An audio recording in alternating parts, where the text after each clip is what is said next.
Good morning, SKN. I'm Andre Cunningham. And I'm Cortensia Carty, and welcome to today's Thursday show. We're happy that you can join us this morning. For those of you in St. Martin, watching us on TBC, and for those of you here in St. Kitts on Channel 40 and watching us on your devices, welcome to Good Morning SKN. Andre, you were saying? I am asking if you're ready to put to rest the great debate. I think we'll have to agree to disagree, guys. So go I'm ahead, kind sir. I'm going to stick to it that indeed roti is pan-fried and not baked. Roti is baked, especially the tandoori ones. And in my country, roti is baked. So as we agree to disagree, pan fry. We begin this morning with local news. Our local news this morning comes from a press release by the TDC Group. The St. Kitts Nevis Anguilla Trading and Development Company Limited, TDC, is collaborating with the Rotary Club of Lyamiga to paint the Saddler's Home for the elderly. This initiative, which started on Saturday, May 13th, 2023, aligns with the company's community development thrust, which includes promoting good health and raising awareness of national issues. TDC willingly partnered with the Rotary Club of Lyamiga over the weekend. Client Relations and Marketing Manager Ms. Mia Bailey expressed satisfaction with the project, stating that it went well and will be completed soon. The TDC Group, which is celebrating its 50th anniversary this year, is marking this milestone with several monthly activities under the theme, Your Neighbor, Your Partner, Your Future. So congratulations to TDC on their 50th anniversary, and may they continue to do well in the community. Indeed, indeed. And still on the local scene, this one comes to us from Win Media SKN. Agricultural science students at the Charles Mill Secondary School received a first-hand experience in plant propagation during a visit to the St. Kitts Agriculture Department on Thursday, May 11th, 2023. Agronomists at the Plant Propagation Unit, Bronte Tucker, facilitated a learning session about the importance of plant propagation in agribusiness and also demonstrated various propagation techniques to the students. On the other hand, propagation technician Kiefer Kelly demonstrated to the students the step-by-step method of root cutting, air layering, grafting, budding, and seed scarification. The Agricultural Science Department at the Charles E. Mills Secondary School organized the visit to enhance students' awareness, knowledge, and capabilities in food cultivation, animal husbandry, and sustainable living practices. Equally, the visit to the island's main agricultural facility was timely, as the conversation has heightened in recent years about the need for a cultural shift where people engaged in local food production and the buying and eating of local produce. It's very good that agriculture is on the strike. Indeed. Because we need to ensure that we have food security. Eat what we grow and grow what we eat. Indeed. Yes. This story comes from Win Media SKN. Caribbean Cinemas in Buckley's Estate, West Bastair, was the meeting point for the 191 seniors who had been ferried from all corners of the island by government school buses and other government buses. They came with the sole purpose of watching the highly acclaimed movie, The Book Club. The next chapter starring Diane Keaton, Jane Fonda, Candace Bergen, and Mary Steinbergen. Home Care Officer Supervisor Ms. Andrea Keynes explained, and quote, "It is one of the activities by the Seniors Enrichment Program set aside to bring out the seniors for a Saturday afternoon at the movies where they just meet and greet one another and they just have a fun," end quote. The Seniors Enrichment Program, according to Ms. Keynes, was started a few years back, and it offers the ministry an opportunity to put on different activities to bring the seniors together where they have fun with each other as they reminisce on the good old days they spent building the Federation of St. Kitts and Nevis. So that's good that we're still including our seniors, so they don't feel left out. As they said, they built the nation, so we just have to continue to work because the next generation is just behind. Just behind. Yeah. Awesome, awesome stuff. And here's what's happening with a local weather report.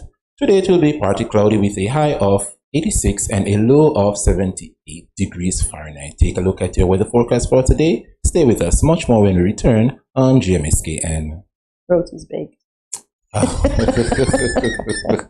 Ahead.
Cheers.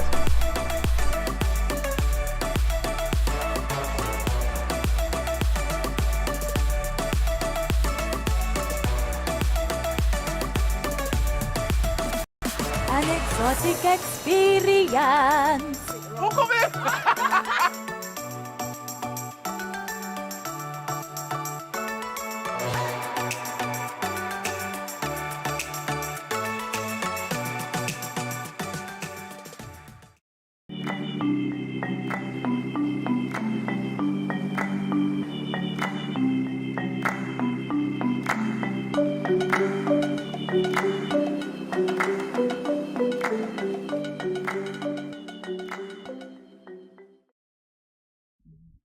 Welcome back to Good Morning SKN, and if you're just joining us, you're just in time for regional news. This one comes to us by way of press release by Sagicor Life Incorporated. Experts in pensions planning, retirement, social security, and investments all encourage working adults to pay closer attention to pension planning, stating that data has shown that the population is largely pensioned and unprepared for life following retirement. This was revealed during Let's Talk, an online webinar hosted by Sagicor for online participants of the Eastern Caribbean recently. All of the panelists at the webinar agreed that for the most part, people are not well prepared for life following retirement, and it is important that persons consider developing multiple income sources even prior to their retirement date. Stephen Robinson, Vice President of Strategic Projects at Sagicor Life Inc., said, and quote, "And the research and data I have read suggests that the vast majority of people aren't prepared for retirement. A typical long working life is about 40 to 45 years. Most people do not understand until they are in it that supporting yourself for those 15 years or so of life following retirement at age 65 is not an easy task," end quote. And that is correct, because when most folks are finished working, they're looking forward to Social Security. Indeed. And Social Security can't work alone. If there's nothing there, how do they manage? Exactly, because Social Security can only give you so much, so it's good to have an extra source, because things are going up and there is no senior citizen payment. Indeed. So you have to pay the same bills once you use the same amount of Interesting utilities. data, Yeah. yeah. So investing in your future is a very good thing. On the international scene, our news comes from BBC. A Glasgow-based singer was left stunned after US rapper Post Malone made a donation towards his house deposit. Gregor Hunter Coleman was singing at Wonder Bar in Glasgow when the award-winning artist came in following a gig. The pair spent the evening singing and chatting before the rapper gifted Mr. Coleman money towards a deposit that he had been saving for. Post Malone was in the city performing at the Hydro as part of his 12-carat tour. Mr. Coleman was performing his regular set at the city center venue when someone told him the American rapper was coming in.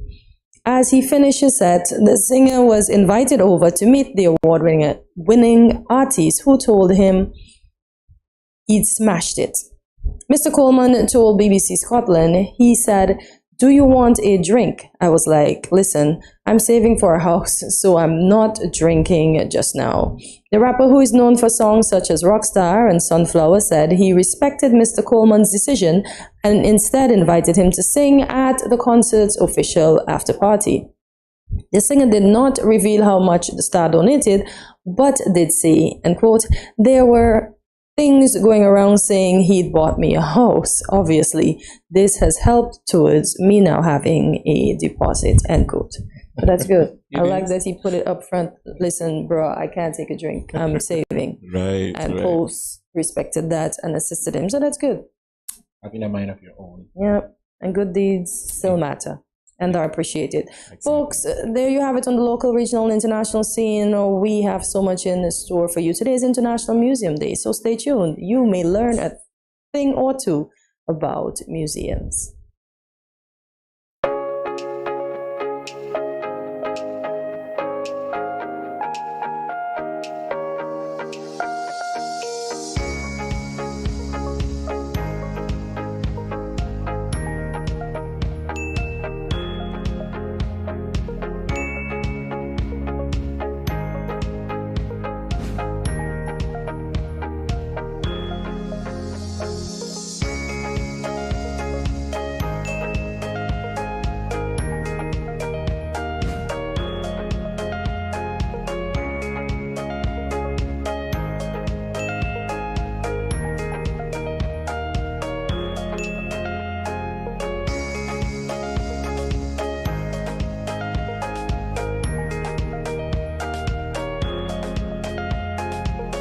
No cash, no card, no problem. Dad, embrace the freedom.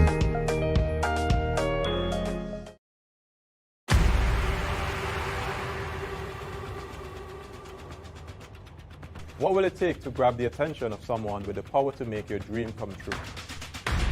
7 hopeful entrepreneurs in search of the finances necessary to take their ideas to the next level. This is their lives, right? This is their business. 4 savvy business owners ready to make a pragmatic investment. You can't help people if you can't help yourself. First you make the dollar and you give the dollar. Why you take your business offline? I really feel that you need to do a little bit more research. Very knowledgeable. Super knowledgeable. You have a great idea and a great concept. I think you'd be snapped up by Disney. If you have a job someplace, it means that if something is not working, you can walk away. Who will invest? Let's do this. Let's do this. Thank you. And who will be sent home with nothing? I am your host, Kevin Hope.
Greetings, my lovely people. I'm Chantel, residing in Taiwan.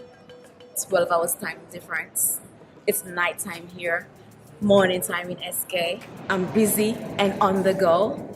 However, I always manage to keep up to date with what's happening in SK. All thanks to Good Morning SKN. Good morning SKN. Ciao, bango!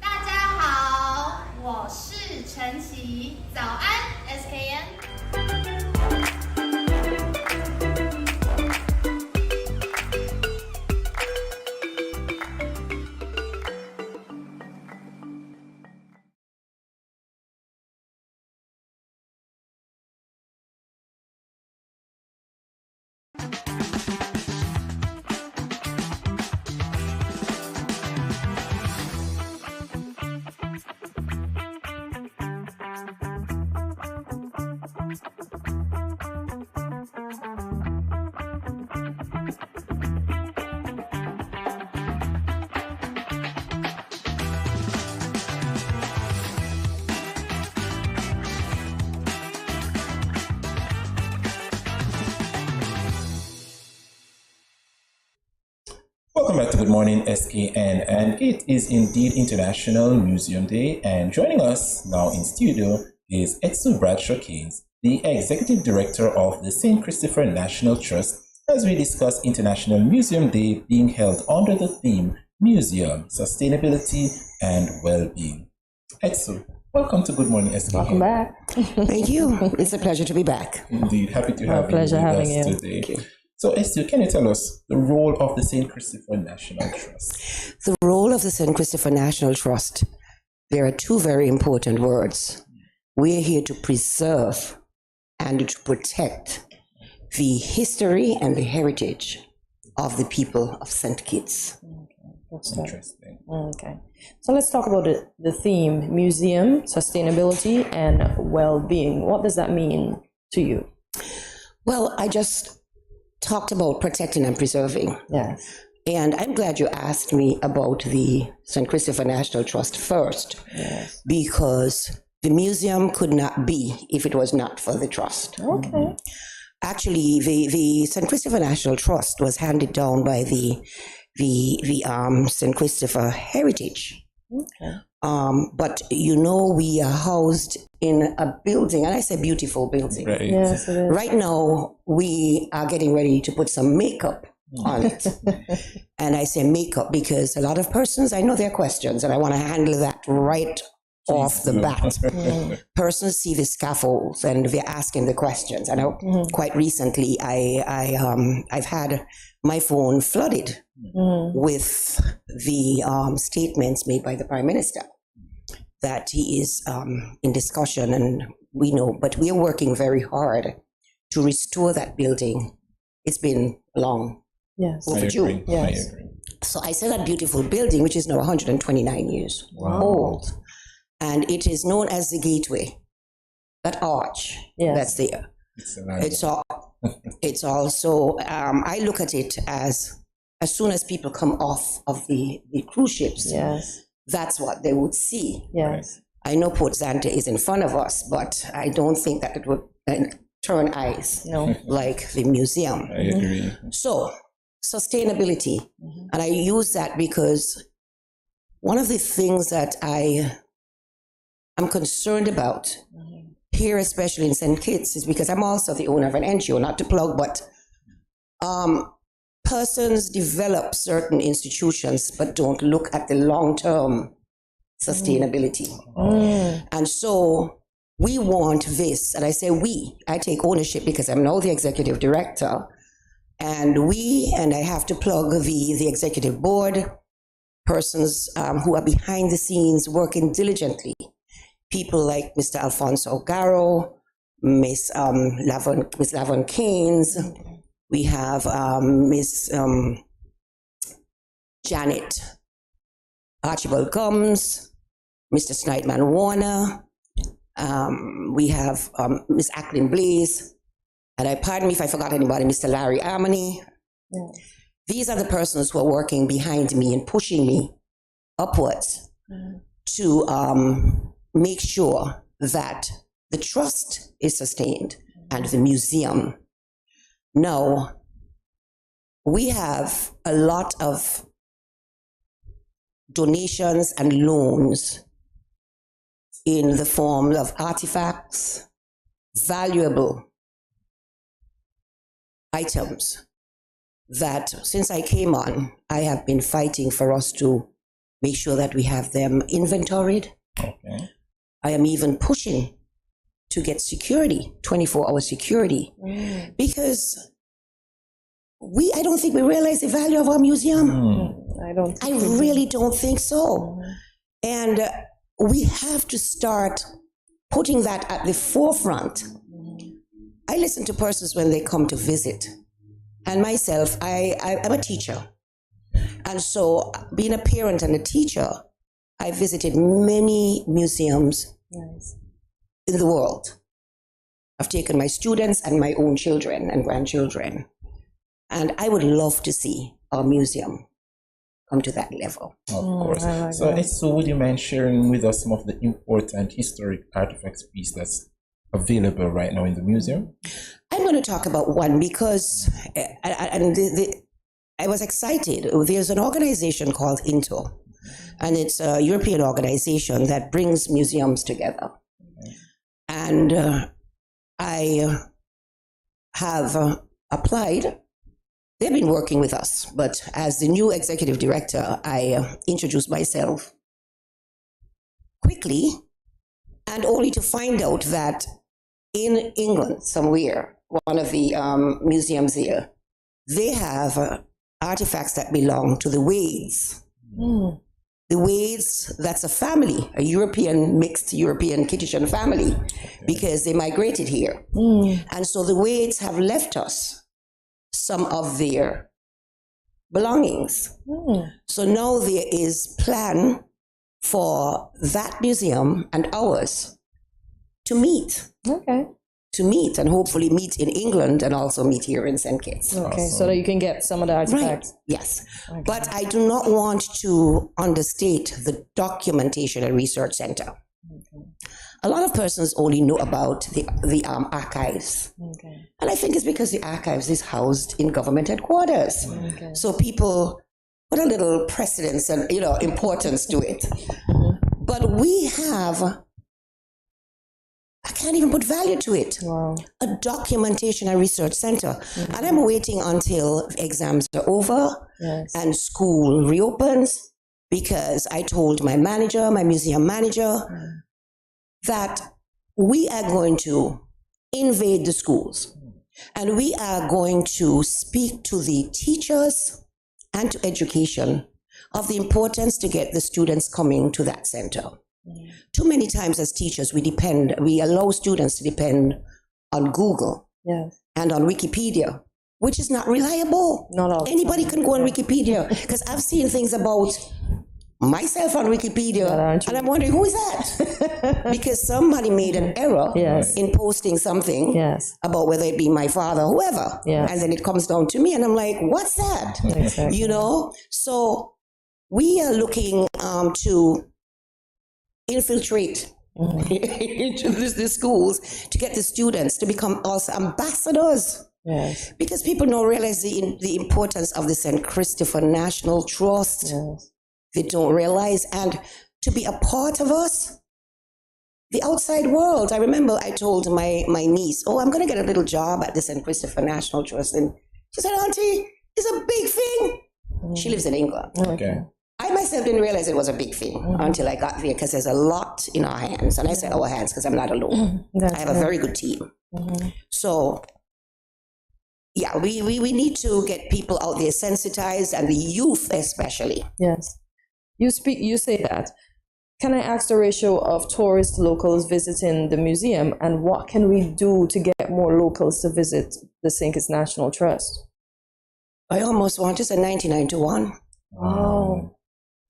And I'm not being ridiculous at all.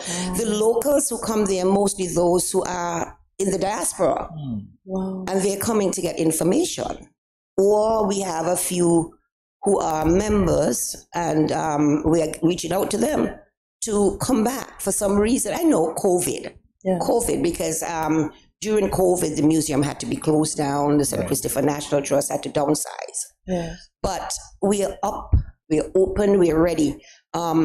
Actually, one of the things we have realized also that, okay, the museum is upstairs, and we're taking that into consideration with our restoration. Yes. But we are getting ready now to open a mini exhibition. Yes. And it's going to be geared towards the locals. And we're putting it downstairs so that persons who cannot climb stairs have no excuse. Because a lot of times, I can't go up them stairs.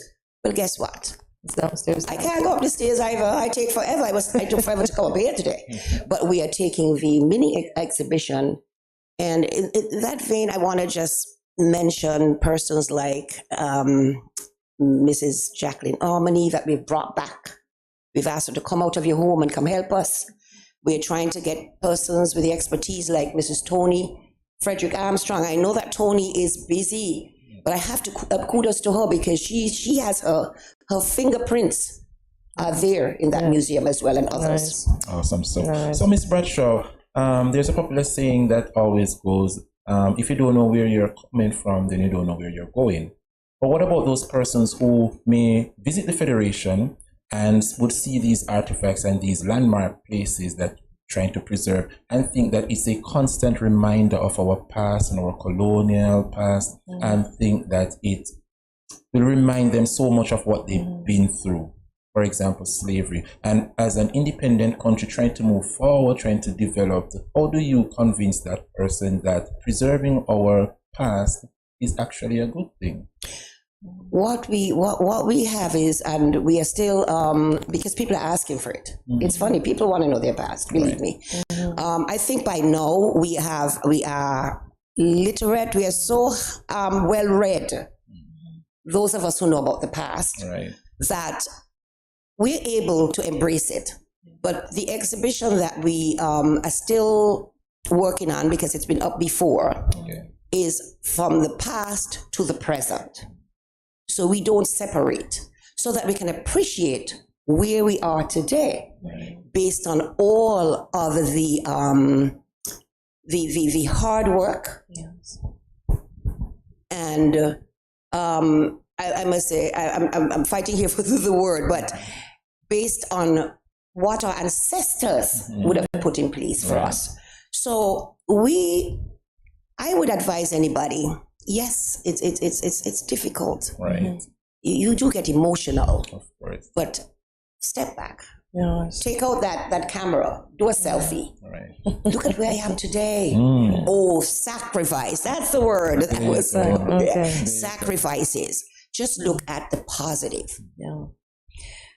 I'm going to speak on the theme. So it is coordinated by the International Council of Museums, that's ICOM, reflecting the theme or issues facing museums. What are some of the issues? We spoke of some of the highs already. What are some of the issues that the St. Kitts National Trust is facing? Funding. It's an NGO. I guess a lot of persons think that we're government. We're not government. We're an NGO. Yes, we are housed in a government's building. We also protect the sites and the properties that belong to government and the people.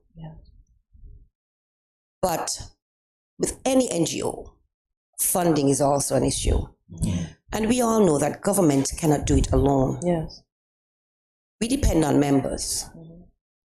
And we can't appeal anymore. Right now, we have, let me start with our lifetime members. We have lifetime members who would have paid one time to get the benefits of the museum, the documentation center, etc. But we have just gone out with an appeal. You paid this lifetime membership some years back. Please help us with a little donation. Members, we're also asking members, as a matter of fact, we are now doing a campaign that if you pay your membership, first of all, I know because of COVID, a lot of persons weren't able to keep up their membership. That's true. But so we are saying, well, we have a forgiveness program. Just come in, please, and pay your $100 for 2023. The other thing is that we are, I think I can maybe say it. I'm waiting on Mr. Williams, but I've already twisted his arm to try and get some tickets for the music festival. Okay. And we're waiting on some companies for some donations so we can have a raffle. Oh, nice. To motivate persons to sign on. Okay. We need the membership to grow, and we need active membership. We also need volunteers because we're an NGO. We don't have enough. The government gives us a little subvention. Yes. But then we still expect them to restore the building. So we can't really, let me put it this way, we are not able to motivate too many professionals to come and work for us because we don't have salaries. We don't have big salaries. So you have to be a person who really wants to volunteer or someone, and then people begin to think that, oh, it's only old people. But then the volunteers are the ones who are, the retirees are the ones who are ready to come and volunteer. So we need members. And I also want to appeal to the companies out there to become corporate members, partner with us, because in turn, we can do marketing for them. We have our website, we have our Facebook page. And when we do print our brochures, we can market them, advertise them as our partners. So, but funding, we need funding. And Ms. Bradshaw, as the world continues to celebrate International Museum Day, what is it that the National Trust is doing? Are they putting on anything to celebrate this day in St. Kitts? We are actually not doing anything special, more than asking persons to visit us. As I said, we are, right now, we are working on developing the assets we have. We just had a visit to, we have one of the sites we have is the Spooner's Cotton Ginnery. And we are getting ready to reach out to the community in Keon to speak to them about partnering with us to refurbish the cotton, to finish the refurbishing. We also need, we're reaching out to, I know the tourist season, there are not a lot of ships, but we still have the visitors, the ear by ear. And we're also asking the tour guides to remember us as a stop. But we are actually working right now, working diligently, working on our exhibitions. So we're doing a lot of work in-house. We're not doing anything actually celebratory right now. Okay. Before we go, I just want to touch on the new museum that will be built shortly. And it is in connection with your dad. Continued empathies and sympathies to you. How do you feel about that? And how are you going to work in tandem with that museum when it's on board and the St. Kitts National Trust? Well, I will say that, let me start by being very honest. This is something I've heard from every government. So I'm waiting to exhale. Well, I hope I'm going to be very frank.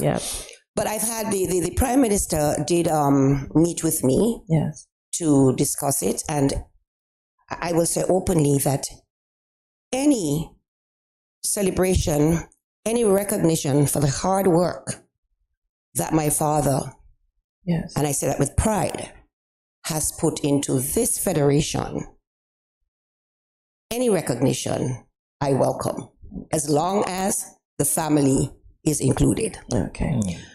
But I hope that it will be in tandem with the National Museum. The National Museum has housed many experts. I know the Prime Minister mentioned, and he did say to me in passing one day, that he's speaking to the Taiwanese to have an expert come in. But I would hope, and this is that the expert would come in to work with the National Museum and the forthcoming museum at the home of the Right Honorable Sir Robert Llewellyn Bradshaw. I think timing, God has a way. And I think my stint at and I say stint because I'm not there forever. I'm older now. I'm retired as well. But I accepted the call. Yes. And it's something that I have inherited the love for artifacts from my dad. Nice. My dad raised me up as a child collecting stamps. Everybody knows he had a huge collection in his home, and I'm just hoping that it is somewhere preserved. Yes. That's my concern, that it's somewhere preserved for it to be able to be exhibited, because it was a lot. But I am excited, but waiting prayerfully to see it happen, and asking with as they would say, with no water in my mouth, that it be done along with partnered with the National Museum, so that we can work together. And I'm sure that would have been his wish. Indeed. Well, it was indeed a pleasure having you here today. I know when we're having fun, the time flies by. And I hope this is not the first time and the last time we'll have you here in the position that you are as a curator. Can I say you are the curator of the museum? No, don't call me the curator. As the director. As the director. I'm a curator, but you know what? Okay, as the executive director of the right, museum. And locals, we should go out and support, yes, and show them the support. Learn our heritage. Museums are important. Thank you once again, Ms. Bradshaw, GMSKN Nation. Stay tuned. We have much more for you after this break.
What will it take to grab the attention of someone with the power to make your dream come true?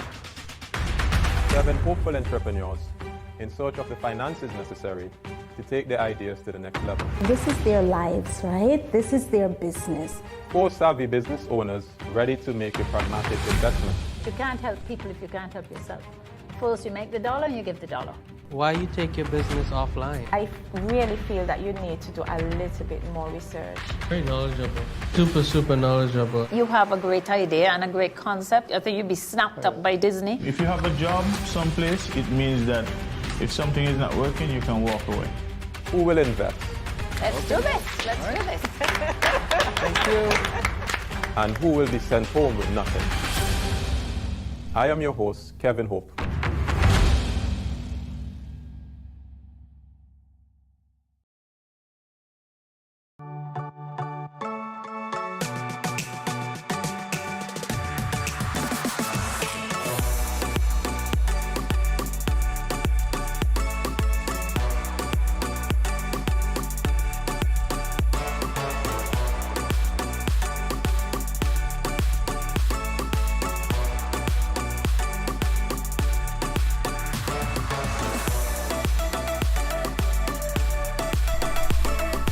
Cheers.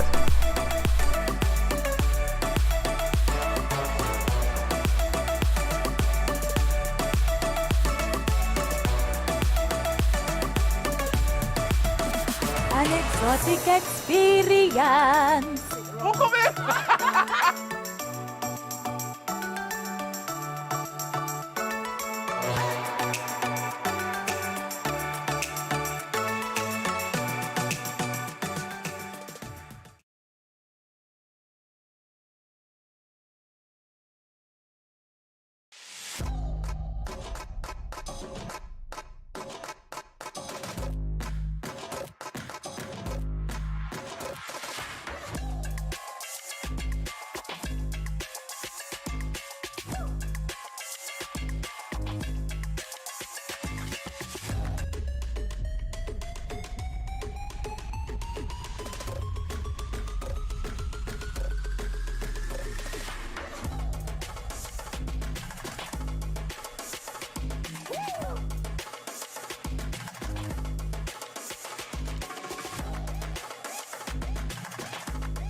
Greetings, my lovely people. I'm Chantel, residing in Taiwan. 12 hours time difference. It's nighttime here, morning time in SK. I'm busy and on the go. However, I always manage to keep up to date with what's happening in SK. All thanks to Good Morning SKN. Good morning SKN. Ciao bango.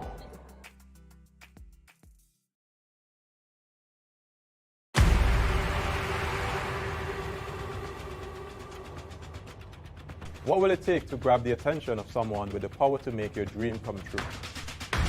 7 hopeful entrepreneurs in search of the finances necessary to take their ideas to the next level. This is their lives, right? This is their business.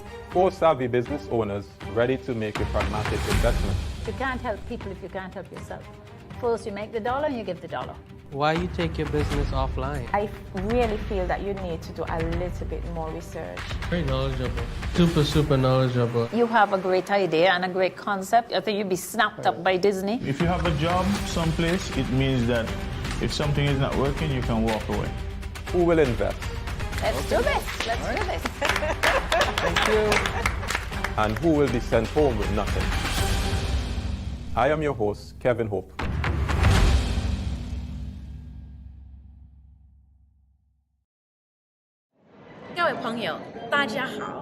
Greetings, my lovely people. I'm Chantel, residing in Taiwan.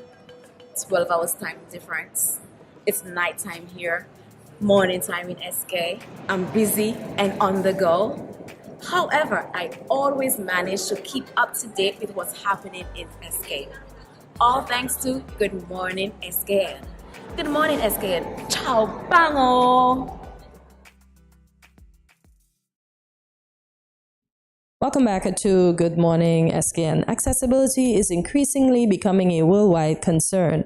According to See Right Here, accessibility is defined as the practice of making information, activities, and or environment sensible, meaningful, and usable for as many people as possible. Today, we have the opportunity to speak with Travia Douglas on this topic. Travia is the Program Officer for Disability Services in the Ministry of Youth, Empowerment, Aging, and Disabilities, and she is here on Good Morning SKN to enlighten us on her experience being an active wheelchair user. Good morning, Travia, and welcome to Good Morning SKN. Good morning. Good morning, Travia. Happy you could join us this morning. Indeed. Travia, we will begin touching a bit or speaking a bit about your role as Program Officer for the Disability Services. So tell us a bit about your position. Okay, as my role as Program Officer is to ensure that persons with disability have access to relevant information, lobby and advocate for them on certain issues, and also to organize and facilitate programs and activities that are targeted for persons with disabilities. Okay, so Travia, I have a follow-up question before we continue. Did this position choose you or did you choose it? It chose me. Okay. Nice. I'm happy it did. So Travia, could you tell us how long have you been using a wheelchair?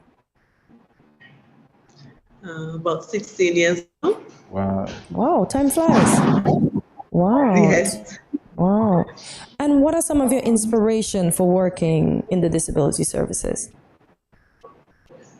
What are some of my inspirations? Yes. Right.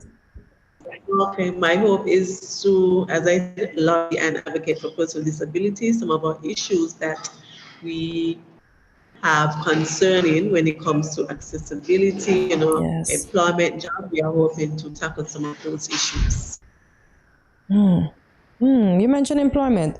I really don't understand, and it baffles me. Why should someone that has the brain but they don't have the abilities is denied the position with the way the world is technologically inclined these days? But it's always about the perception that is already out there, that when you have a disability, that, persons don't study because they feel like that's the end of it, when rather that they can find reasonable accommodations to make for you.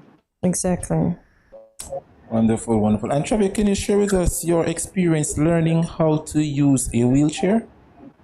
It's a huge trend, knowing that you were mobile before and having to use a wheelchair, and it's just about practicing too. I'm not skilling it, but it gets me to.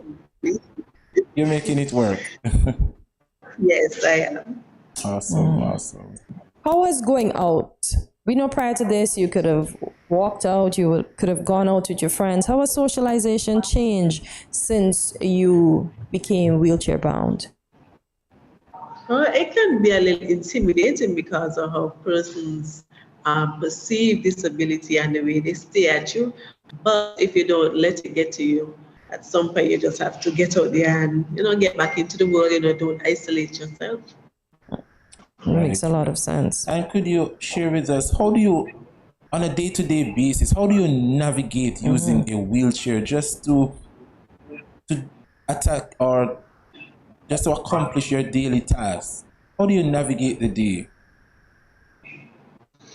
Well, in order to navigate your day, you have to first learn how to actually use the wheelchair, to get around. You don't always want persons to push or you want some sort of independence, and that's the first thing that you have to learn to do in order to navigate into this world. Then plays also into the accessibility sometimes in where you need to go. We look for the day when we can really think and not say we have to call a place to say, is it accessible or is it not?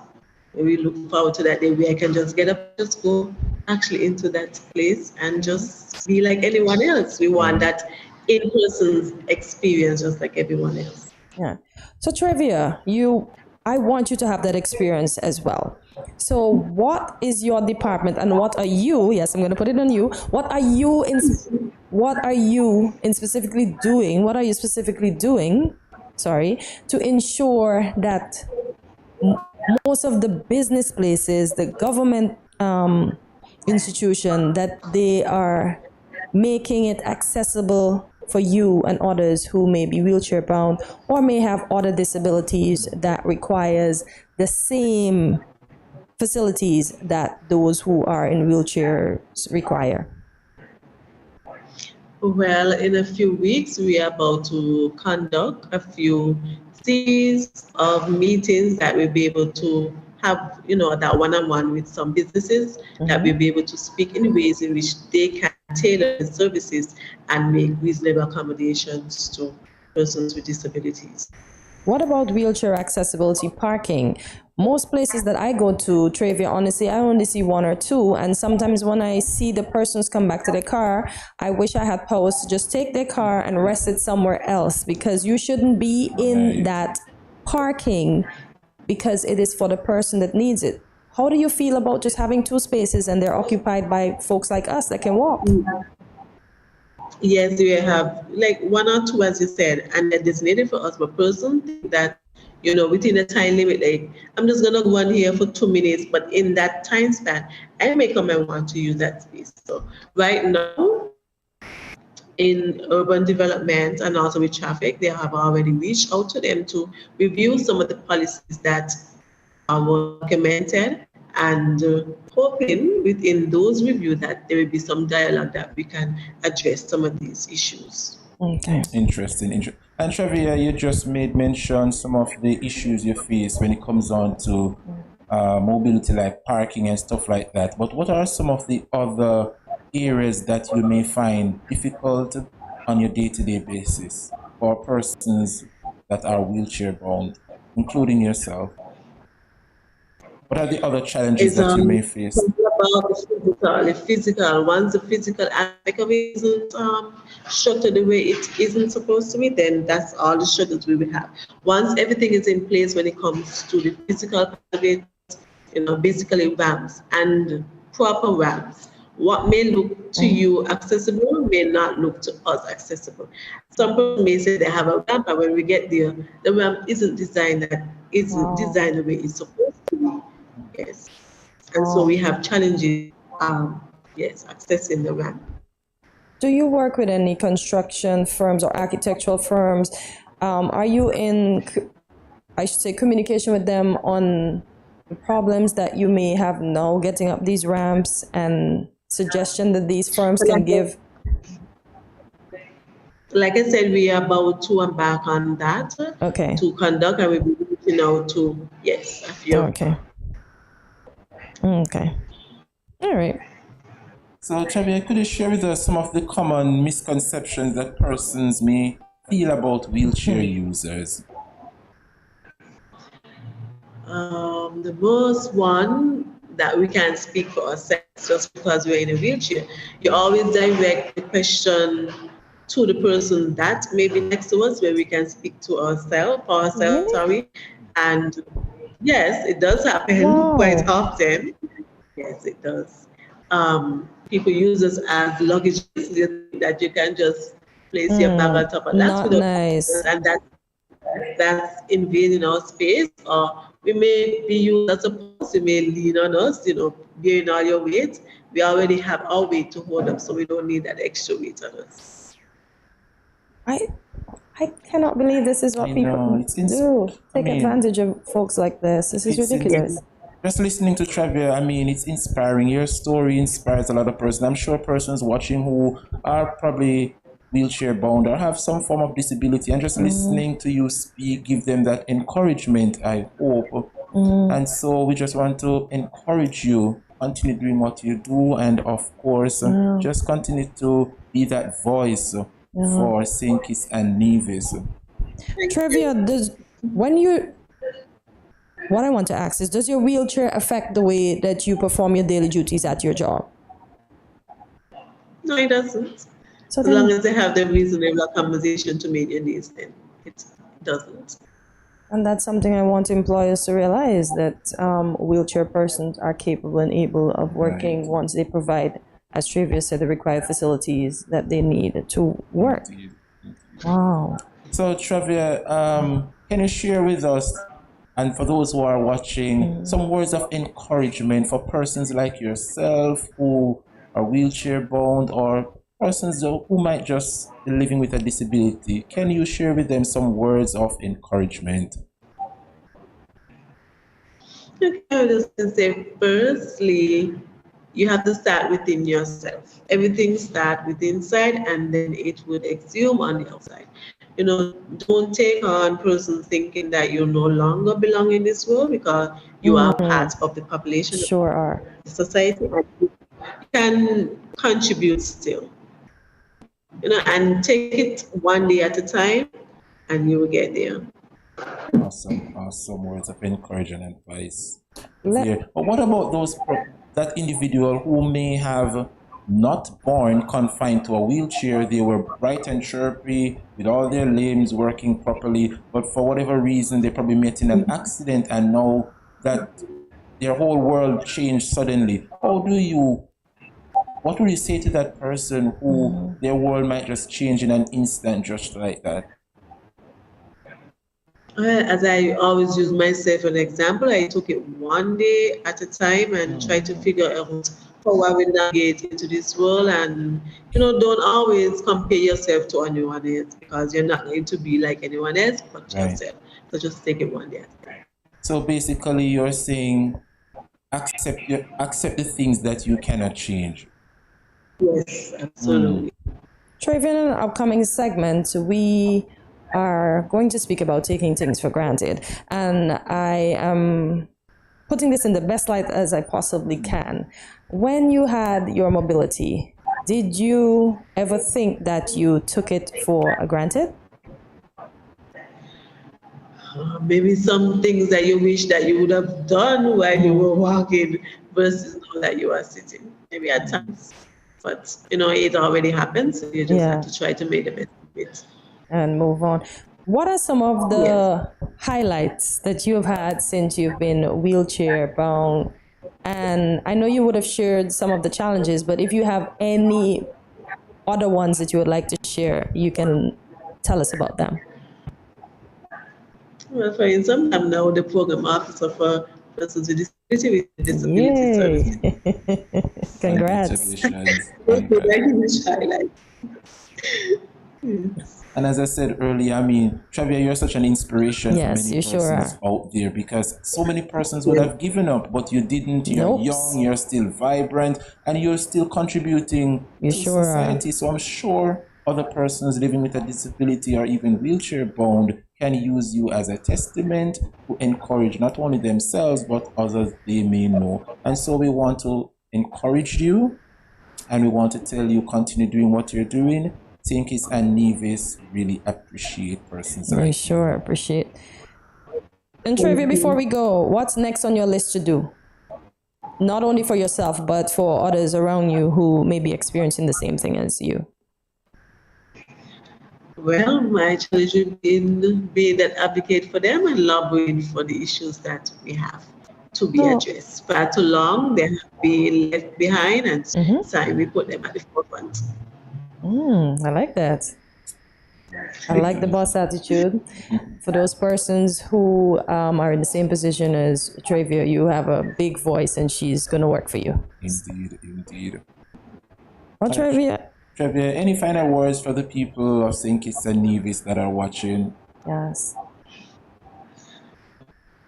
My final words would be, I will challenge someone. If you know someone within your community who have disability, talk with them, go by them, visit them. You may be surprised in what you learn in just having a conversation. Yes, indeed. So, don't put them to the side. They are still human beings. And Trevor, I hope that you said you're going to have the meeting soon. So I hope that becomes a grand success and we see more accessibility for you and those other persons who are living with disabilities or those other persons who are differently able. Thank you for taking time out of your busy schedule to speak to us. Thank you for having me. You're welcome. Indeed. And we look forward to continue these talks and discussion with you in the near future. Yes. Anytime. Thank you. So you have to come back after that meeting to let us know what was the outcome, okay? Yes, I will. All right, Alrighty. Have a wonderful day. Thank you so much for joining us on GMSKN. GMSKN Nation, stay tuned. Much more. See you after this break.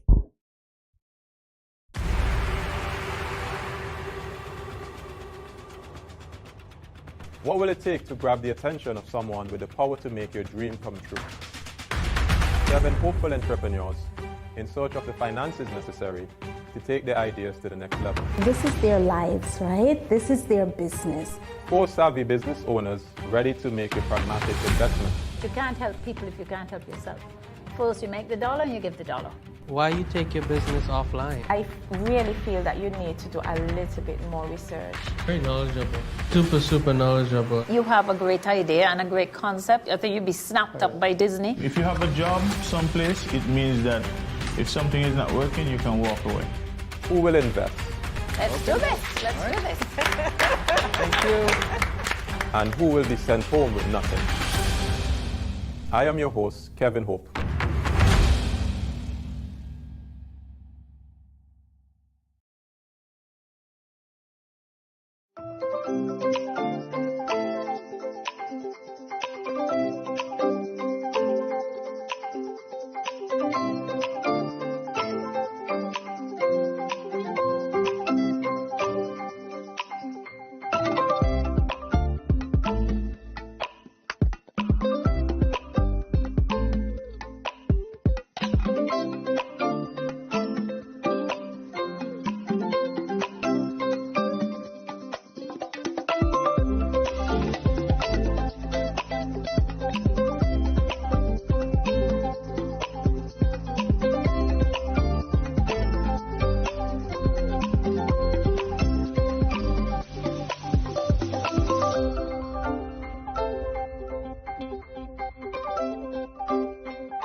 What will it take to grab the attention of someone with the power to make your dream come true?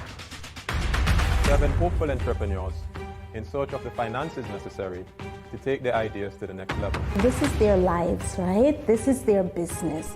4 savvy business owners ready to make a pragmatic investment. You can't help people if you can't help yourself. First you make the dollar and you give the dollar. Why you take your business offline? I really feel that you need to do a little bit more research. Very knowledgeable. Super knowledgeable. You have a great idea and a great concept. I think you'd be snapped up by Disney. If you have a job someplace, it means that if something is not working, you can walk away. Who will invest? Let's do this. Let's do this. Thank you. And who will be sent home with nothing? I am your host, Kevin Hope.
Greetings, my lovely people. I'm Chantel, residing in Taiwan.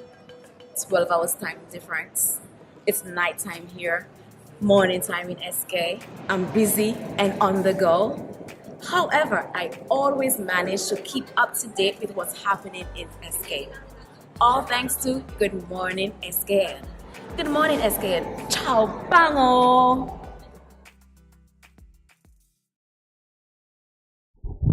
Welcome back to Good Morning SKN, and happy that you could join us. The Nevis Department of Education is hosting its 2023 STEM Week from Monday 22nd of May to Friday 26th of May with a number of activities planned. Joining us to discuss the week of activities and the importance of STEMs are John Williams, head of the STEM unit in the Department of Education, Tamicia Lestrade, Project Development Officer, and Shona Hendrickson, Mathematics Coordinator. Gentlemen, ladies, welcome to GMSKN. Welcome. Good morning. Good morning. Oh, all together. So sweet. Let's dive into it. For those persons who are watching and see the acronym STEMS, can you just share with us what does the acronym STEMS stands for? The STEM stands for Science, Technology, Engineering, and Mathematics. Okay.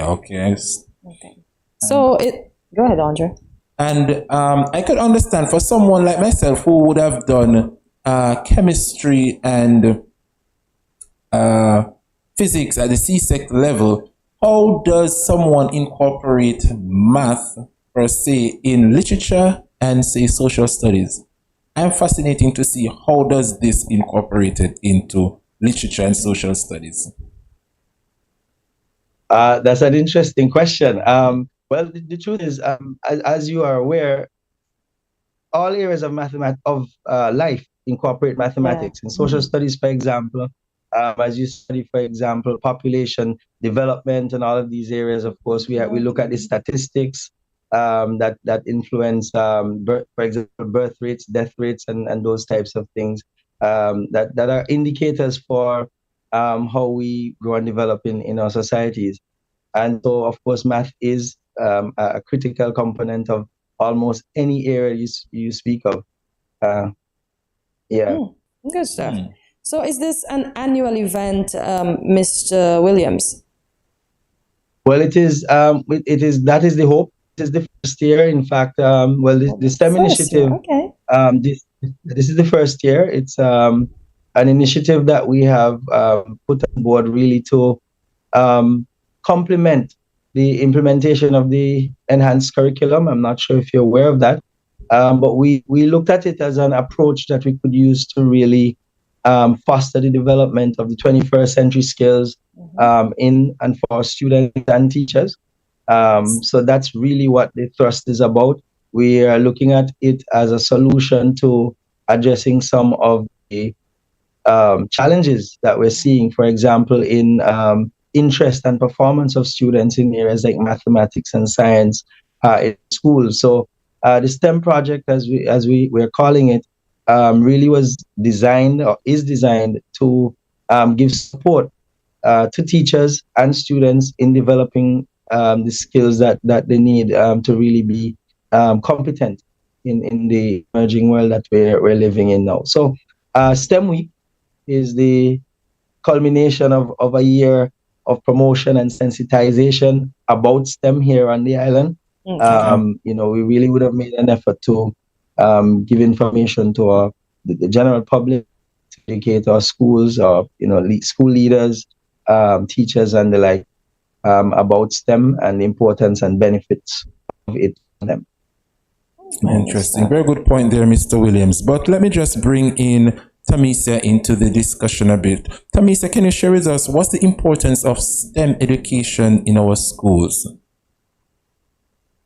Well, it is important because the school is that bridge between what the children are doing and the real world. And so in our schools, we would need our children to be fully equipped, because when they go out into the world of work, they need to be critical thinkers.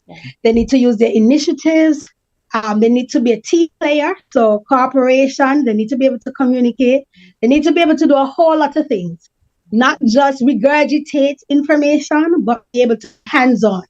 And so STEM is important because we develop a holistic individual to turn out into society.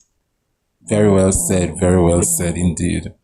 And Shona, it is your turn. What does the department hope the outcome of STEM Week would be? Well, we hope that at the end of this, that our students would develop those skills that are necessary in terms of the different areas, science, technology, engineering, and mathematics. We also hope that they are able to apply what they have learned in the classroom in the real world. So we are hoping to see the students are, using their skills that they have to be better students in our real world right now. Interesting. And for all three of you, can you share with us your individual roles in organizing the STEM Week? Well, maybe I can start. Well, I think we've worked as a team. You even speak as a team. That's good. Yeah. Of course, my role is to lead that team. So we would have really planned it together. Again, the plan is not begun not just as STEM Week. There's a lot that would have happened prior.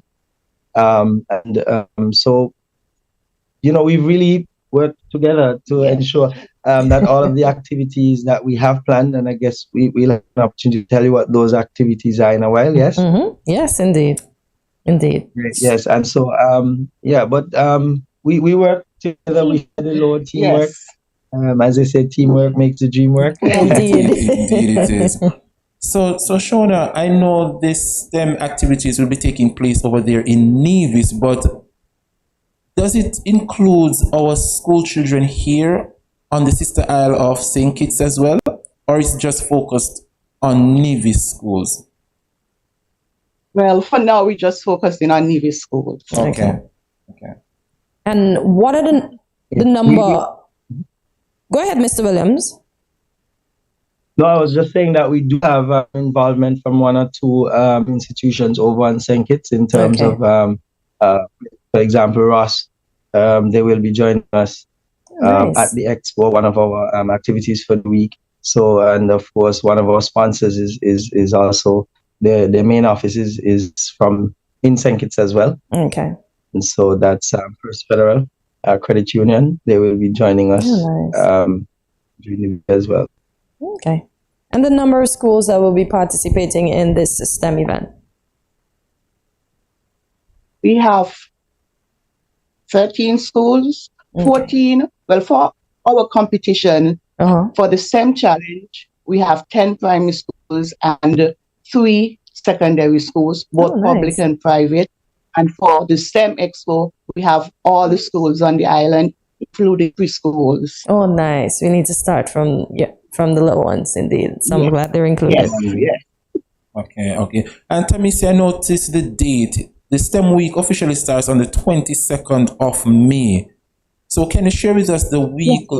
Can you share with us the week-long activities or some of the daily activities that will be shared to the public? So on the 22nd, which is the Monday, we start off with the launch of STEM Week. And so we have officials and officers going out into the school, sharing a STEM message. We also have a STEM jingle that is going to be played and is playing currently in the public. I'm not too sure if you're familiar. Yes. I heard it. Who did that one? Mr. Williams? No, I didn't. We had somebody, Nelson Roper. He's the one to be credited for that. He would have written the lyrics and dealt with the music for it as well. Listen, it was awesome. It was well put together. Even if I had challenges in an area, say math, listening to that jingle will definitely taught me to embrace math a bit more. That's great to hear. Excellent to hear. Right. So Tamisa, continue to share with us the week-long activities. Continue. Yes. So we'll take that message to the schools along with our jingle, get the students excited about what is coming within the week. And then on Tuesday, we get all the teachers involved, and they're going to infuse mathematics into their subject areas. So all subject areas, I know you asked about literature earlier on, but you might have a scenario where somebody went to a supermarket and they talk about change and something of that nature. I don't know. But the teachers are going to be creative, and they're going to infuse mathematics within their lessons on the Tuesday. And then on the Wednesday, we are going to have our STEM challenge. I know Miss Hendrickson would have alluded to it before, but she can come back in and tell us a little bit about the difference, because the STEM challenge is going to be like one of those regurgitated quiz where you give the children the sheet of paper and they come back and tell you what you're telling them. It's going to be one with a difference. So I'm going to bring in Miss Hendrickson to give us a little bit more on the STEM challenge, and then I'll continue with the final activity for the week. Thank you. Go ahead, share with us. The STEM challenge, as we said, it's a competition with a difference. When we thought about it, we didn't want where we have the students route learning. We want them to be we wanted the challenge to be interactive and that students can have fun at the same time. Good stuff. So the challenge is sponsored by First Federal Credit Union. That's our primary sponsor. It's going to be held on the Wednesday, as Tamisia mentioned. We have 2 segments, the primary and the secondary. Now, with our challenge, we are focusing on students from grades 4 to 6. Okay. We work as a team, so there would be 5 participants working as a team. They will be engaged in interactive performance tasks or challenges. And so they're going to work using what they have learned throughout the school year. So they're applying what they have learned throughout the school year in these different challenges. So it's going to be fun. Something that they could enjoy and take away. And, even the persons in the audience, they also would be able to work at it and try to figure out what the answers are when they look at it. Oh, man. Interesting. I wish I could be Just there. listening to you and explaining it is fascinating and eager to see the outcome of this one. Yeah. Tamisa, you can continue with the... Continue, Tamisa, with the week activities. So on Thursday, it's our preparation day. All the schools are going to be involved in ensuring that they fine-tune all their projects and everything that they're going to display on the Friday. The Friday is the STEM Expo. That's the big day, the culminating day, and it's going to be awesome.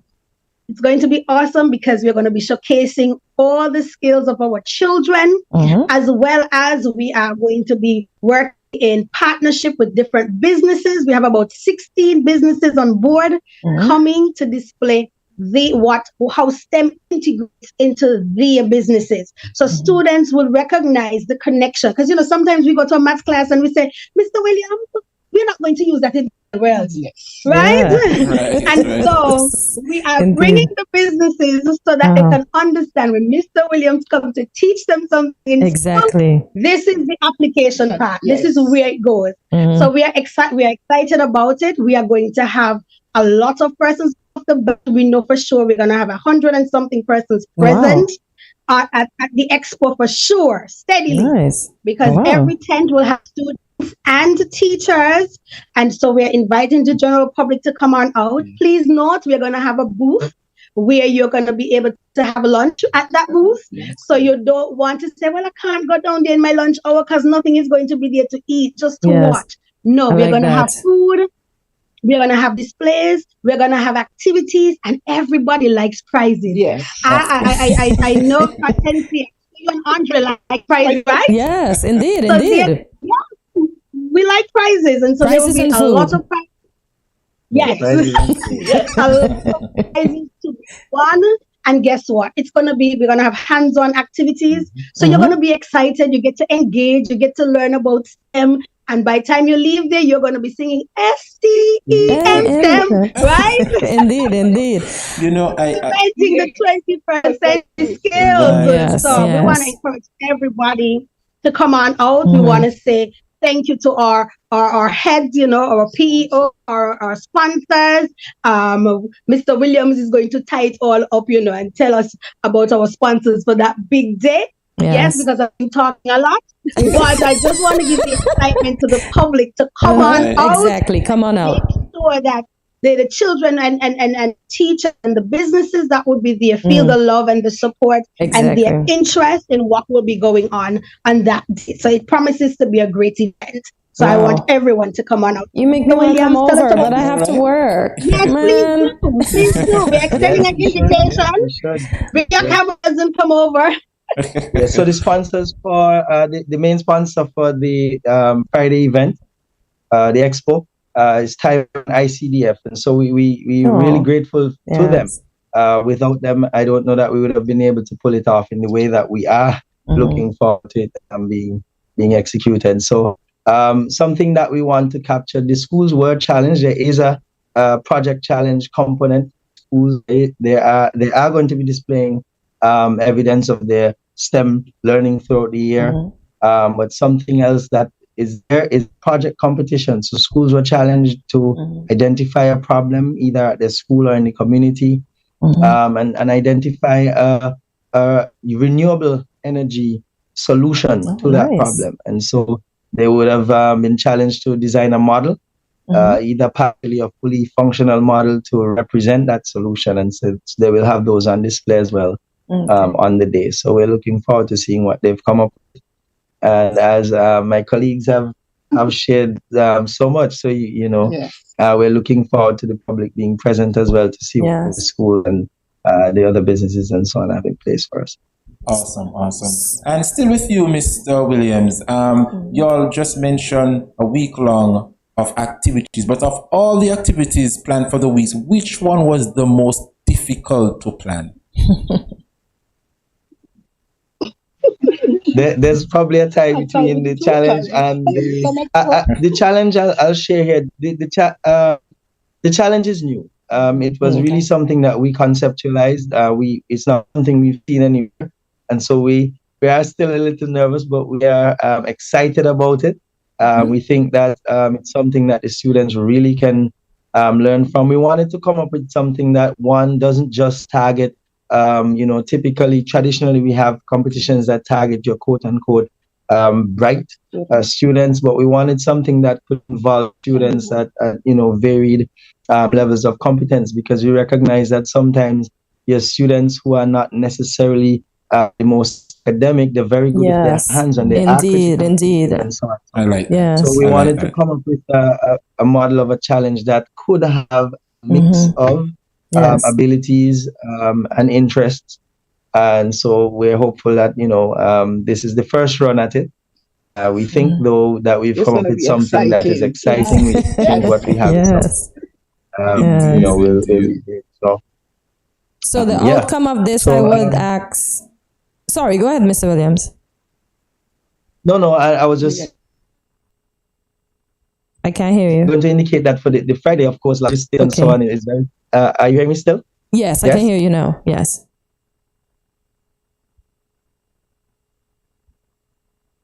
Oh, the internet seems to have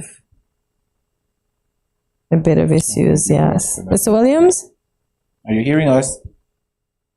Very clearly. Okay, we may have lost you for a bit, so we're happy that you're back. So you can continue. Okay, great. Right. So I was just indicating that on the Friday, the challenge is a little different. Challenges we had would have logistics and figuring out, who should we have present and how to best have them fit in terms of what they're offering to ensure that we have something that's really great for the public and the students to benefit from. Right. And as we wrap this segment, ladies and gentlemen, this is your opportunity to just shout out, tell St. Kitts and Nevis why they should all come out and support STEM Week. And you can also give them the beginning, the beginning time of the event. Yes. Okay. I think the week would be a week of enjoyment. It's going to be a learning for us as well. I think that, when the community comes out, anybody comes out, they would learn from the different activities that we have in place. They would see where STEM education is needed. And they would also learn about the 21st century skills that they could apply so that students can survive in the outer world. I like that. Yes. Please permit me to say thank you also to our additional members of the team, because it's not the three of us. Yes. We can't do it by ourselves. Okay. Mr. Reed, Mr. Vogel, Mr. Otley. We had Mr. Liebert, but he's retired now, but he started the journey with us. I just want to say a shout out to them and thank you for all of your hard work. The team, we're a team. Remember, we started on that note. Yes. And so I'm excited because we're going to be able to demonstrate the link between the classroom and the real world. Yes. And that's what I'm most excited about, because then students are going to be keen now on doing the STEM subject areas because they can see the application part of it. I think sometimes they miss that. And so with the new enhanced curriculum, we're able to bridge that gap. And so I'm excited this week to just have the general public, the students, the teachers, everybody coming together to make this venture possible. And so I'm inviting everyone to come on out, and Mr. Williams will include in his final remarks the times of the events.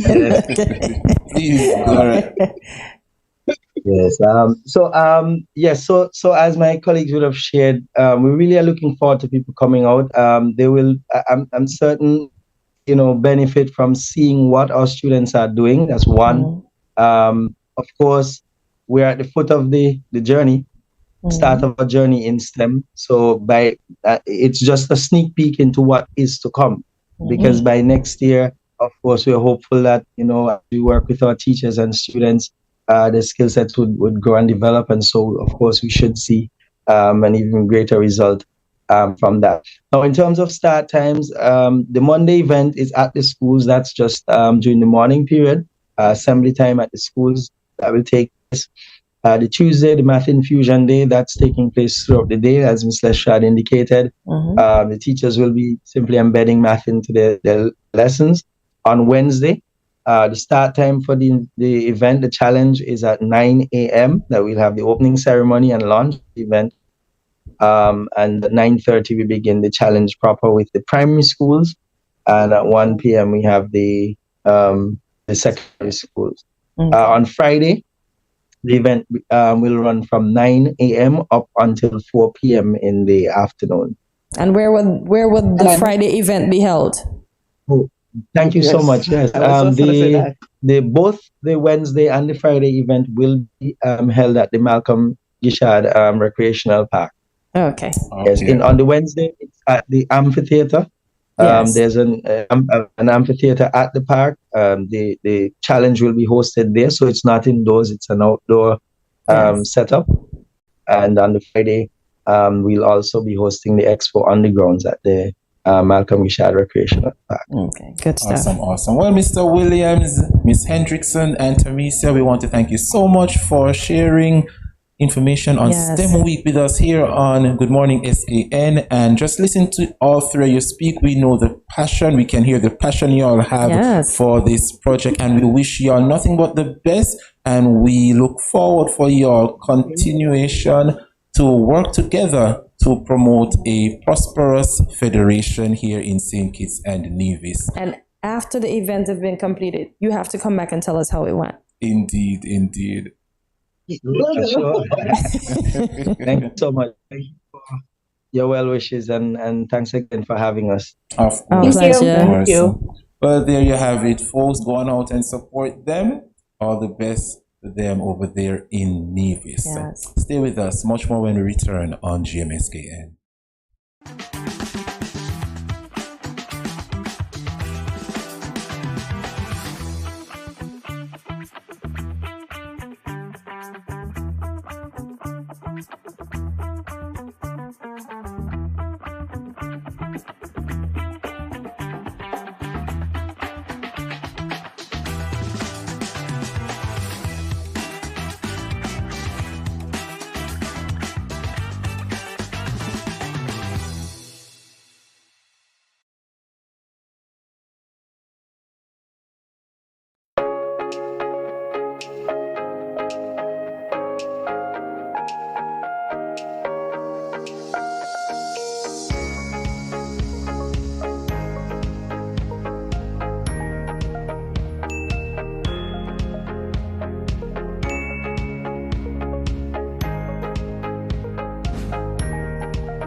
No cash, no card, no problem. Dad, embrace the freedom.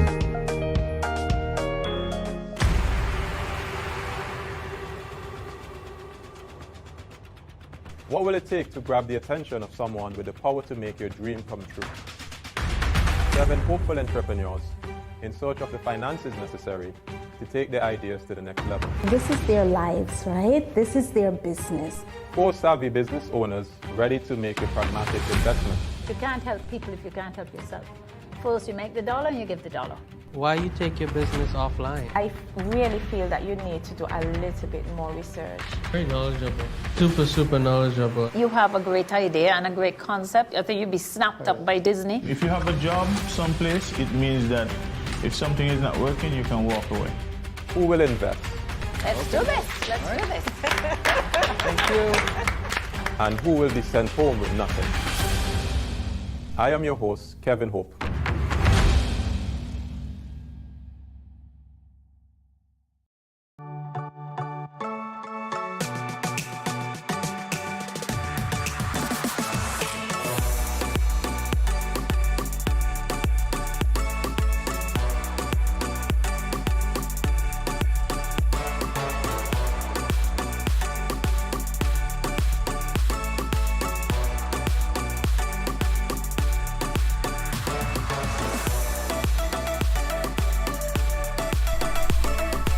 Yeah.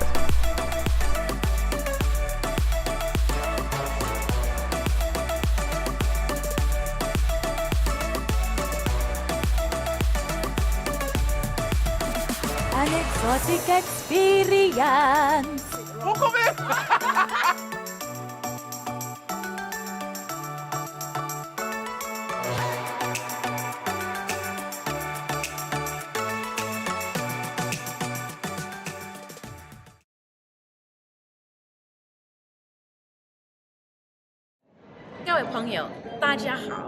Greetings, my lovely people. I'm Chantel, residing in Taiwan. 12 hours time difference.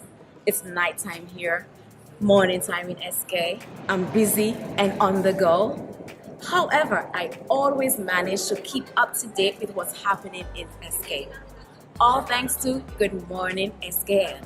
Good morning, SKN. Ciao, bango!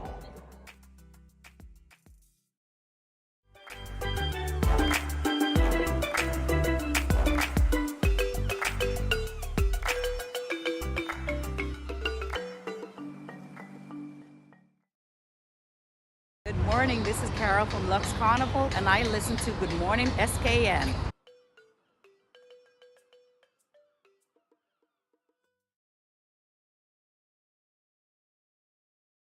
It is time for us to do what, Andre? Loosen up. So as we loosen up in this segment, earlier we had an engaging discussion with Travia Douglas about accessibility. There's a variety of little things that we have access to on a daily basis and we take for granted. And sometimes being grateful for these things can put things in perspective, even if it seems kind of silly. And this sparked the idea for our topic of discussion, which is the little things we take for granted every day. And I know we take many things for granted, trust me. And I try my best not to, because hey, life is fleeting. Split second. Yep. Life can change in a split. I can be here today and gone today. Yep. That's how serious life is. And as I said, I'm grateful for everything. The fact that I wake up, I'm grateful. The fact that I can have a bath, I'm grateful. When I have something to eat, I say, Lord, thank you for this, because I know there's so many folks around the world that have absolutely nothing to eat. Yes. I know those folks who can't have a shower today. Yep. Listen, the simplest of things, me not bumping my toe on the bed, I'm like, thank God. Like, I'm grateful for it. So, of course. And we got to live a grateful life. So what are you grateful for today? The fact that I lived to see this morning. Lord, wake Andre up this morning. Didn't wake this morning. I know. Trust me. So gratefulness. Yeah. I've gone on to quote unquote shut eye country. What is shut eye country? See? And I said that. Look at that. The first thing we have to be grateful for, running hot and cold water. But this morning the cold water faucet was hot. I don't like hot water, guys. Yeah. I detest hot water. Even when I go to cold climates, I bathe in the cold water and literally scream, but at least I don't like water. I mean, it's summertime. Summer is fast approaching. But it's like the water was sitting in heat, Andre. It was warm for I try for it to run off. I love the warm water. No. Especially when you come in at night. Ooh. Okay, I can get that nice, because the night seems to be cooler than the day. Mornings too. Early mornings. I love me some warm water in the early mornings. Cold water, early morning. Love it. Hell to the no. Give me my warm water in the morning. No, Andre, no. But to each his own. I have to have freezy. The freezy water wakes me up in the morning. It makes me feel cooler for longer. And these days are hot. Even the AC couldn't cool me down after that. Shout out to those working at the water department. Thank you for the water, but can we have it cold? Am I being ungrateful? Can you throw some ice in there if it's being stored in a tank? Well, I'm definitely taking this one for, you're grateful for this. I am grateful. I am certainly grateful. Hot and cool water. Although I said it was too warm. No, because some persons didn't get the chance to have a shower this morning. Yeah. Exactly. And the fact that we have running water, many persons still carrying water on their head in this day and age. Exactly. So or the water truck bringing water to their houses. Exactly. Or their houses must be built on cisterns because they need to store the water. There you go. Yeah. So let's be grateful for water. Thank you, water department, as Andre would have said. Having access to transportation. Grateful. I am super, super grateful. Grateful indeed. And for those of you that have to catch the bus, still be grateful, because if the bus don't show, then you can't go. So let's be grateful. Any means of transportation, I'm grateful. Even if it's a little chuk-chuk, as we say, a little putt-putt, it gets you from point A to point B. So just be thankful. Doesn't have to be the latest, it doesn't have to be the fanciest, but it gets you where you need to go. And when persons take transportation for granted, when there's a strike. Yes, then everybody wish that the buses were going. Exactly. Yeah, so be grateful. Tell the busman thank him for getting you there safely, because we know we have some crazy bus drivers. Don't take them for granted, folks. But don't take them for granted. Taxi operators and those bus operators, listen, so many things go awry when 10% strike. Yes, so thank Children them. can't go to school, work cannot proceed, so Work can proceed, they'll just proceed late. if they proceed any at all, but they'll just go strike for the entire day or week. Yeah. Yep, so we do have to be mindful. Little things we do take for granted. Tell them thanks for driving the bus this morning. Next one, folks. The internet and access to information. You take that for granted? I'm trying to think. Because not all the information is correct, as we know. True. Yeah, because sometimes Google is wrong. No offense, Google, but it is what it is. And the internet. Am I grateful for the internet? I am. It teaches me a lot. It keeps me from the encyclopedias, although the encyclopedias are still great. But the fact that the internet...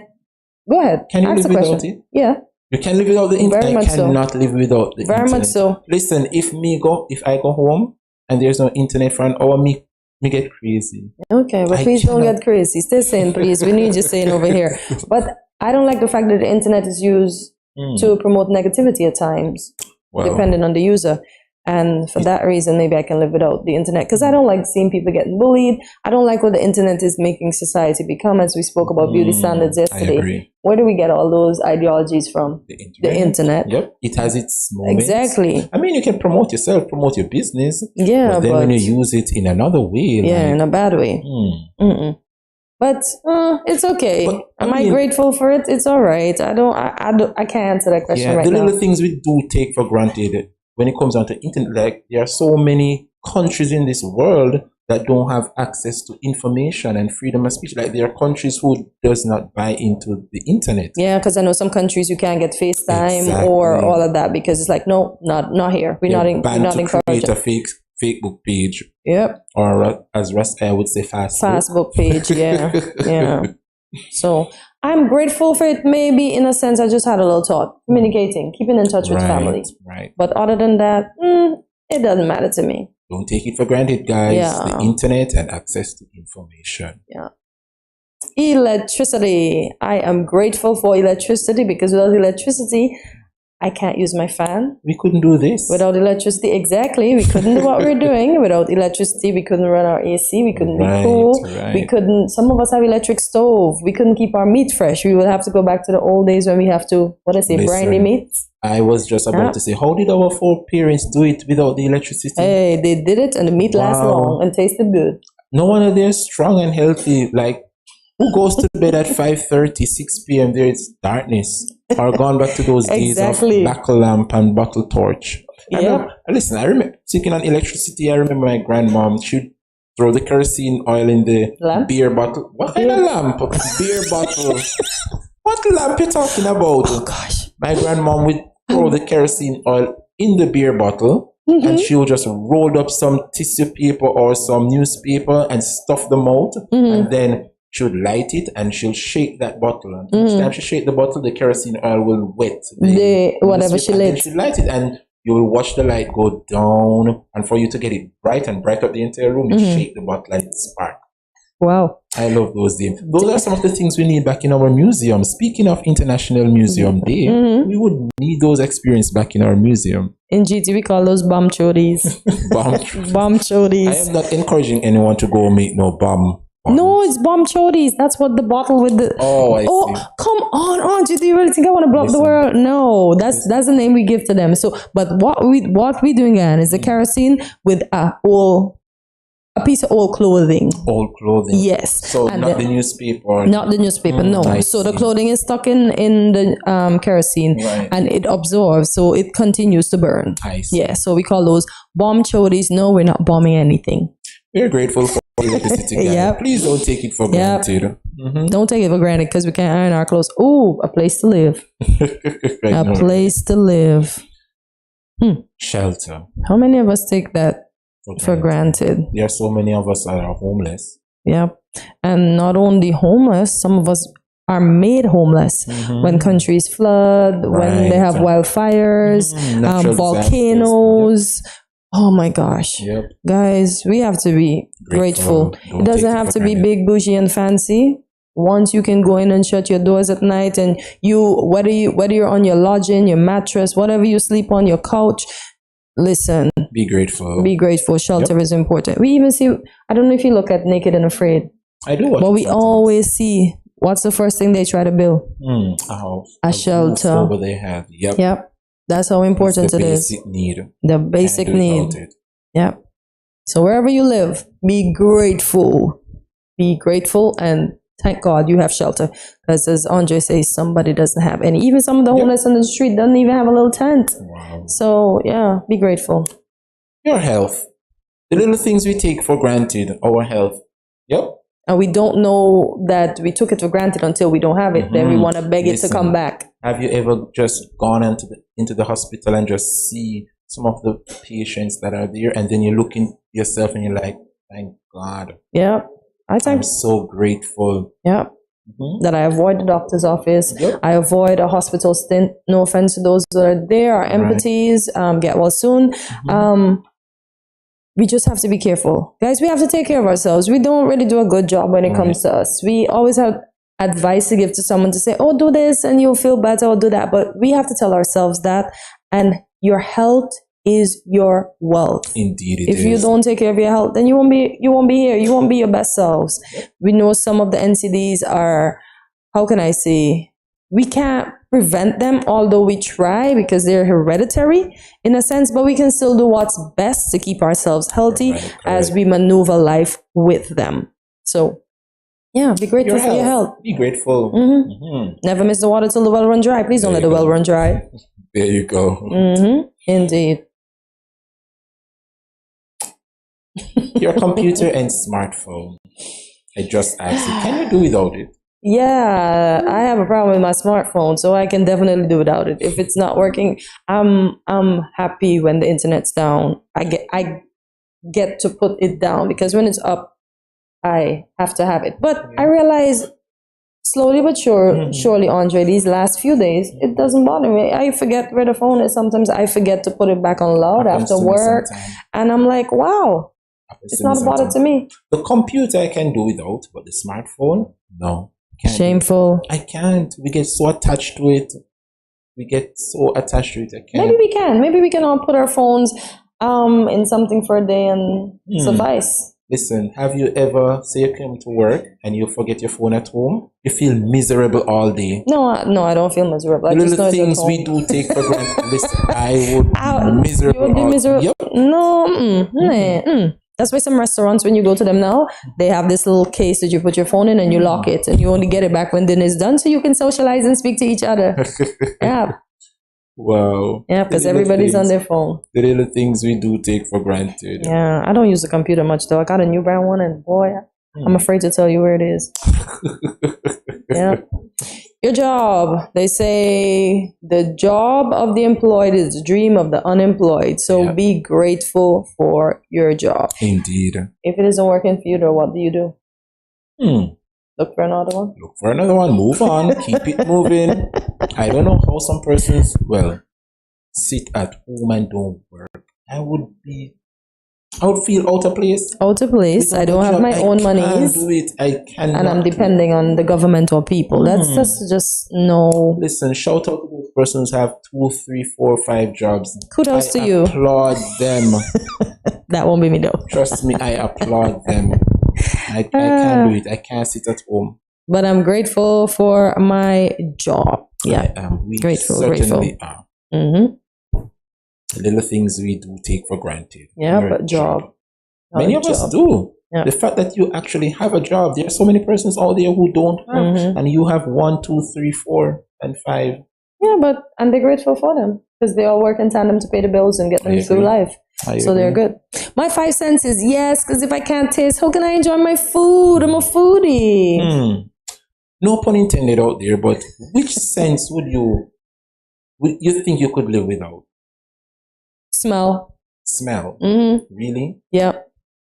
So if you're eating and I come right next to you and take off my socks and right next to your food. Why you gotta come with your socks next to my food? The sense that I could live with. Which one can you live without? Hearing. Hearing? Yes. Because you can read lips. Exactly. Okay, fair enough. Speaking it over my life, but if I should lose my hearing, then I think I could survive. Yeah, because you learn to read lips. Because you say once you lose one sense, the other becomes keen. If I go out there in the streets, and of course, all I have to do is be observant. Just be observant. Look out for the vehicles. I don't necessarily have to hear it. Just look. Because your sense of sight will be heightened. But I am too grateful for my 5 senses, and they all work together. I'm not taking them for granted. Not at all. Thank you, Father. Amen.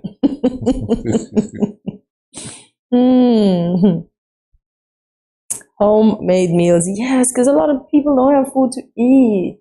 That's why I don't like to throw away. Y'all, I don't mean to sound like a cheapskate, but when I lived by myself, when I cooked on Sunday, that food lasted me until Friday or Saturday. Of course. And I hardly throw away things. I try my best to eat them rather than throw them away, because when I have to throw out food, I think somebody doesn't have something to eat. And I don't know who you are, so I can't share with you, but that's my sentiment. I always say to myself, Andre, there's someone out there who got it worse than you do. So be grateful. Be grateful. Be thankful. Yep, the little things that we do take for granted. Homemade meals. You know how many times I'm at home and I wish I could get some homemade meals?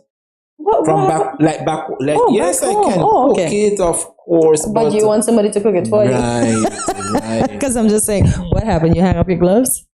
Be thankful, guys. Be grateful for some home cooked meals. Whether it's on a coal pot, whether it's on an oil stove, whether it's on a gas stove, whether it's in the microwave, it is still homemade because you made it at home. Indeed. So enjoy your food. I agree. Be thankful. Even if it's rice and sardine. It's homemade. Even if it's rice and sardine. Or corned beef and spaghetti.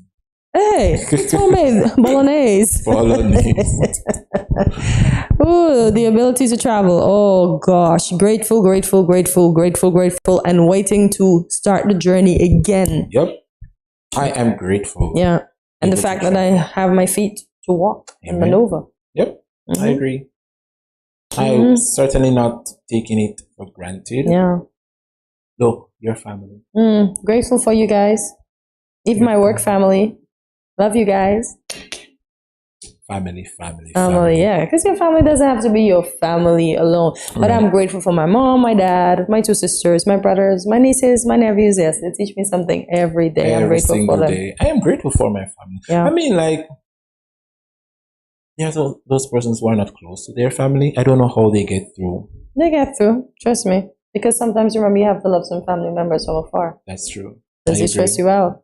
I agree. But I'm grateful that I don't have any of those just yet. To love from afar. And the family, you don't get to choose your family, guys. So be grateful for the one you have. If you got to choose your family, who would you choose to be your family? Beyonce, Mariah Carey. Parents? This is Andre wishing those folks were his family. You're talking me, right? Yeah, if you I said Beyonce, Mariah Carey. They sound like a bunch of sisters. Nick Cannon. That's a brother. And so who would be your parents? Barack Obama would be my dad. And Michelle, my mom would be. Oh, Michelle could stay a little bit. I would. Oprah? No. Gayle King? Whoopi Goldberg. Whoopi Goldberg as your mom? Why Whoopi Goldberg as your mom? She chat enough. She talks a lot. Oh my gosh, being literate. Yes, I am grateful that I am literate, because some people make fun of persons when they can't read and write, and that's not nice. Not everybody was born to be, as I said, book equipped. The little things we take for granted or to listen. I've had conversation with that particular individual, and when I respond to them on WhatsApp, I realize the person always sending me voice note. So I keep on texting, and I realize each time I text, they send a voice note. And I always wonder, come to think of it, they can't read, but they could just speak. And not knowing how to read or write doesn't stop you from speaking. Right.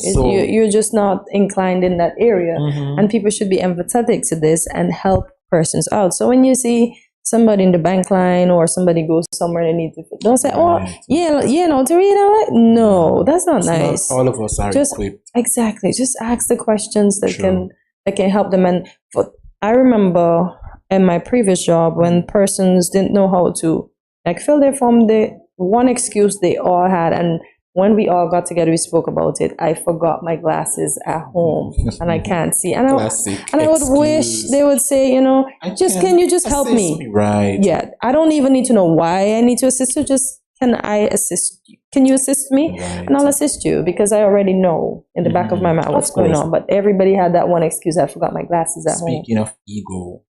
Oh. There you go. Exactly. Be grateful Medicine. for medicine. Bush medicine, maybe. People take for granted medicine? Yeah. Wow. Because we know some of them can help us, right? But sometimes they come with side effects. True. So I would say I would go for the natural medicine, but I'm still grateful for the medicine that help us to recover. Because for those folks that go through with that have cancer, Andre, they have to get the chemo, they have to get the medication. So be grateful. And there are countries out there who are not privy to certain medicines. Yeah, so people are struggling. And so if you are privy to certain medicines, be grateful, guys. Don't take it for granted. Even vaccines. How about that? Because a lot of countries can't get vaccines. So yeah, I would say I'm grateful. But we should. I'm just going to be mindful of the side effects. There you go. I agree. Well, there you have it, folks. That's all we have for this segment of Lucid Hope. And so stay with us. We'll be right back on GMSKN. Yep, be grateful.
Welcome back to Good Morning SKN, folks. Corty, we had an awesome Thursday morning. We sure did. It was so good. You hear me say,